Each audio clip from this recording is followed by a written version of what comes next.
masih udah join dari tadi? Baru banget nih, tadi nunggu loading dulu soalnya Zoom aku agak lemot biasa lah. Gimana kabar kamu? Sehat? Alhamdulillah sehat. Lumayan Belum. sibuk nih minggu ini nih ya. Tapi masih bisa lah ya. Kamu sendiri gimana kabarnya? Kok kelihatannya capek banget tuh matanya? Aduh, iya ketahuan nih kayaknya ya. Iya, semalam lagi begadang sih dikit. Ada tugas lain yang numpuk soalnya. Tapi nggak apa-apa, semalam udah minum kopi. Jadi siap tempur. Ya sama dong. Aku juga udah minum kopi tuh barusan. Ngomong-ngomong minggu ini gimana? Padat gak? Lumayan sih, tapi justru topik yang mau kita bahas hari ini tuh bikin aku semangat banget dari kemarin udah nyicil baca-baca nih materinya. Nah itu dia. Aku juga nih. Oke deh, kayaknya kita mulai aja ya. Oke, yuk Bismillah. Oke. Nah, oke Des. Kita langsung mulai aja ya. Nih, aku mau mulai dengan pertanyaan yang mungkin kedengarannya itu simpel, tapi kamu pernah nggak sih lihat bagan organisasi yang ada kotak-kotak gitu, ada garis-garis gitu? Nah, terus kamu mikir, ini tuh sebenarnya hidup nggak sih?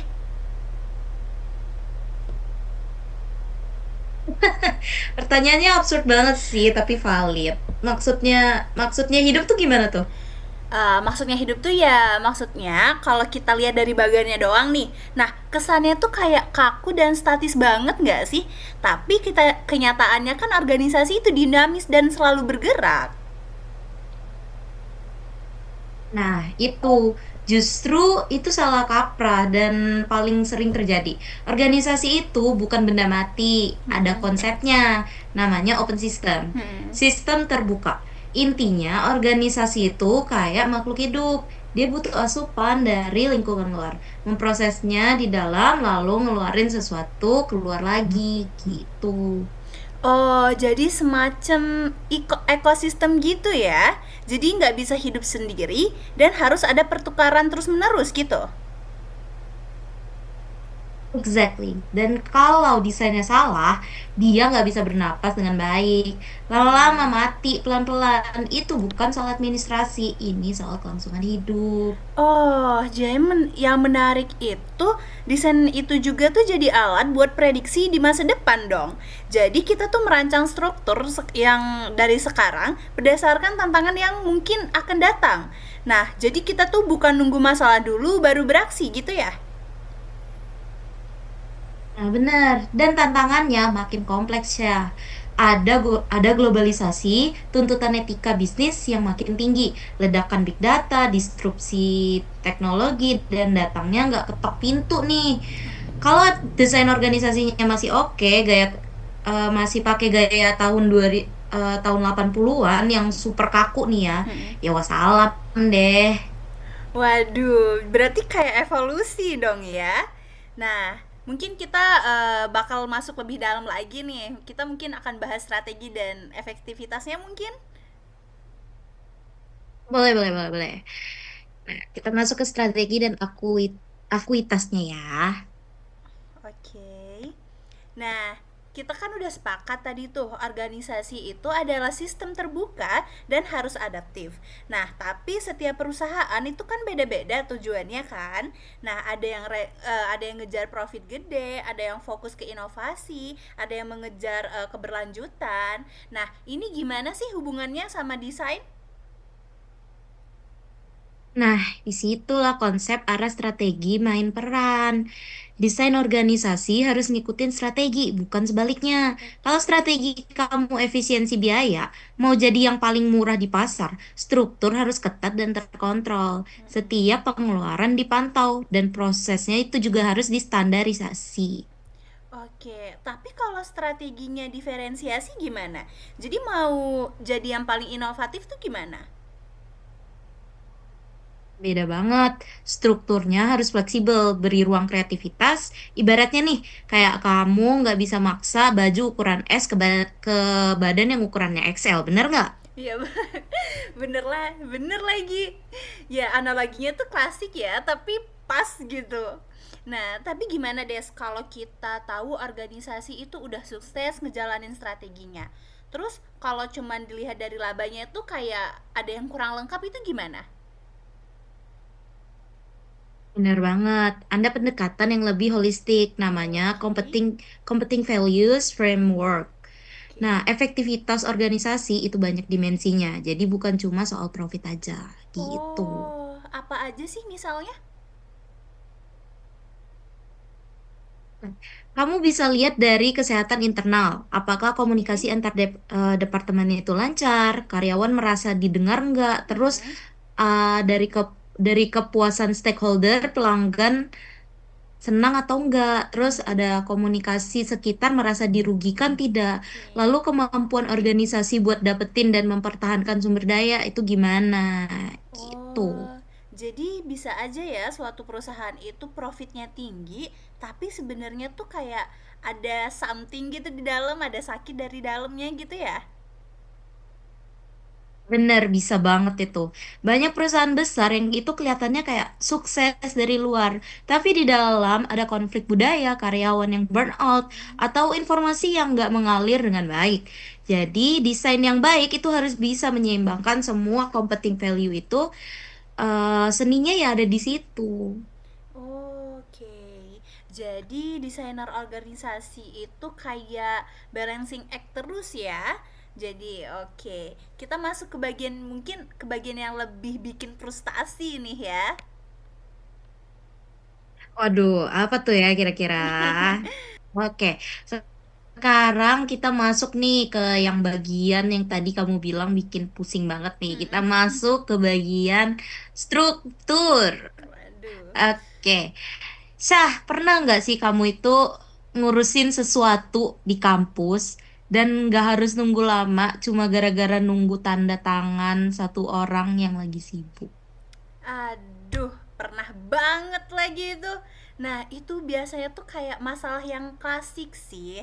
Nah, kalau semua keputusan harus lewat satu orang yang di atas aja, itu tuh biasanya tuh entah direktur, dekan, atau kepala divisi, itu biasanya tuh emang lebih terkontrol. Tapi konsekuensinya kan jadi kayak lebih lambat. Iya benar. Makanya sekarang itu banyak banget organisasi Mm-mm. yang bergeser ke desentralisasi. Kayak kewenangannya itu didelegasikan ke orang-orang di lapangan biar bisa langsung Oke. eksekusi nih tanpa harus nunggu restu dari atas. Oh Gitu. gitu. Tapi kalau desentralisasinya itu penuh, berarti jadi nggak kacau gitu ya? Terus semua orang tuh jadi bisa ngambil keputusan sendiri-sendiri gitu. Justru di situ kuncinya ada di desain. Oke. Desentralisasi bukan berarti chaos ya. Mm-mm. Ada batasan jelas soal keputusan, apa yang boleh diambil di level mana, dan mana keputusan yang kira-kira nggak boleh diambil. Gitu. Oh, iya sih. Dan aku juga mau nambahin ya, struktur itu sebenarnya soal gimana informasi itu mengalir. Dan struktur itu biasanya tuh vertikal untuk dikontrol, kemudian siapa yang melapor ke siapa. Nah, struktur horizontal itu biasanya untuk koordinasi. Nah, itu bagaimana antar departemen tuh kayak saling bekerja sama gitu. Nah, banyak organisasi gagal itu bukan karena orangnya nggak pinter ya, Oke. tapi karena informasinya nggak mengalir dengan benar. Hmm. Misalnya nih, Departemen A nggak tahu apa yang lagi dikerjain Departemen B, bener nggak? Mm-mm. Padahal keduanya harusnya berkolaborasi. Akhirnya malah dipublikasi pekerjaan. Oh, jadi kayak tangan kiri nggak tahu apa yang tangan kanan lakuin gitu ya. Jadi struktur yang ideal itu yang gimana sih? Yang matriks, fungsional, atau divisional? Jujur nih ya, Hmm, jujur. jujur. Nggak ada yang paling ideal, nggak ada yang paling ideal buat sebuah situasi. Mm-mm. Yang ada adalah alignment atau keselarasan antara struktur dan Mm-mm. kebutuhan strategis. Bahkan dalam satu perusahaan itu bagian yang beda bisa pakai pendekatan struktural yang beda. Oh, jadi nggak ada yang one size buat semuanya gitu ya. Kemudian desainnya juga harus custom. Oke, sekarang kita lihat kondisi di luar organisasi yuk. Yuk, yuk, yuk, kita bahas selanjutnya ya. Oke. Sekarang kita beralih ke luarnya nih.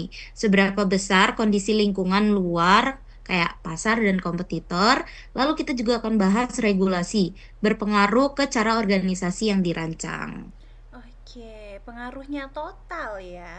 Kita bisa lihat dari dua dimensi sih, ada kompleksitas dan dinamisme. Nah, kalau di lingkungan luar banyak variabelnya dan itu biasanya berubah lebih cepat. Nah, organisasi itu juga nggak boleh diam karena mereka tuh harus nambahin kapasitas buat mendengarkan lingkungannya gitu. Nah, bisa berbentuk divisi riset pasar yang kuat, tim intelijen kompetitor, atau peran perbatasan. Orang yang tugasnya jadi jembatan antar organisasi Mm-mm. dengan dunia luar itu kalau di dunianya chaos, tapi kalau kamu nggak nambah koordinasi di dalam, ya bubar. Nah, soal hubungan antar organisasi nih. Nah, sekarang tuh kan lagi musimnya kolaborasi nih. Nah, tapi kompetisi juga tetap ada. Mm-mm. Gimana itu bisa berjalan bebarengan sih? Kok bisa? Ini nih yang paling menarik menurut aku. Hmm. Persaingan itu belum mati ya, benar-benar belum mati. Tapi bentuknya itu berubah drastis loh. Jadi ekosistem bisnis. Oke. Contoh paling ikoniknya itu yang Apple sama Samsung. Kamu tahu nggak tentang itu? Oh, itu. Tahu itu. Itu kan yang di toko smartphone yang mereka bersaing mati-matian itu. Ya kan? Tapi di pabrik, tapi di pabrik nih ya, Samsung itu adalah salah satu supplier layar utama buat Oh, iPhone. Buat iPhone-nya si Apple. Jadi mereka bermusuhan nih, tapi sekaligus bermitra. Situasi ini tuh sekarang disebut competition, kooperasi dan kompetisi berjalan secara berbarengan. oh, Kaget kan kamu? gila. Sorry, maksudnya aku saking kagetnya gitu loh, kayak mind blowing banget. Kamu bisa bermusuhan di satu meja, tapi meja lain kamu tuh di satu sisi tuh kamu masih bisa bekerja sama gitu. Bener, sukses di era ini itu bukan cuma soal ngalahin musuh, tapi seberapa pintar sih kamu buat ngebangun jaringan kerjasama yang kira-kira itu menguntungkan. Nggak hanya menguntungkan untuk kamu, tapi kira-kira juga menguntungkan untuk mereka, gitu. Jadi inget deh, ada satu teori yang menarik nih, yaitu teori dari institusional. Nah, jadi seingat aku tuh organisasi itu lama-lama cenderung tuh akan lebih mirip satu sama lain. Bukan karena disuruh, tapi karena apa ya, ingin mendapatkan legitimasi di mata industri. Namanya isomorfisme biasanya. Contohnya apa tuh? Aku baru denger sih.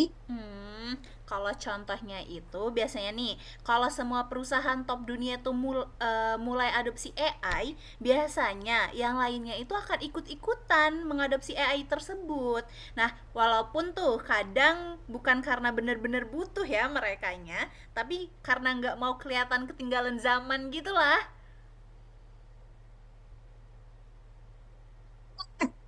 Peer pressure versi korporat dong kalau kayak gitu.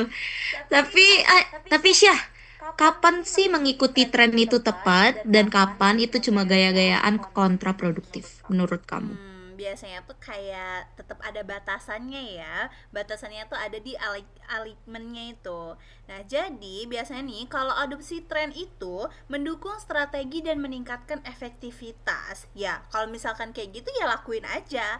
Nah, tapi kalau cuman demi kelihatan keren tanpa manfaat yang nyata, itu pemborosan. Jadi nggak usah. Nah, organisasi yang mateng itu biasanya nih udah tahu kapan harus ngikutin arus dan kapan harus punya jalannya sendiri. Gitu. Oke, oke, oke. Sekarang kita masuk ke level yang lebih kompleks nih ya. Misalnya nih, kita udah punya perusahaan lokal yang sukses banget nih di Indonesia.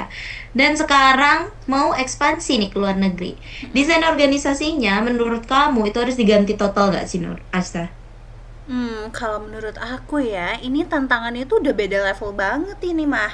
Jadi, begitu kita masuk pasar internasional, kita tuh bisa langsung ketemu perbedaannya. Biasanya nih dari budaya kerjanya, kemudian zona waktunya, regulasi hukumnya, apalagi pajaknya tuh, kemudian preferensi konsumennya, bahkan cara berkomunikasi yang dianggap normal di sana itu beda banget.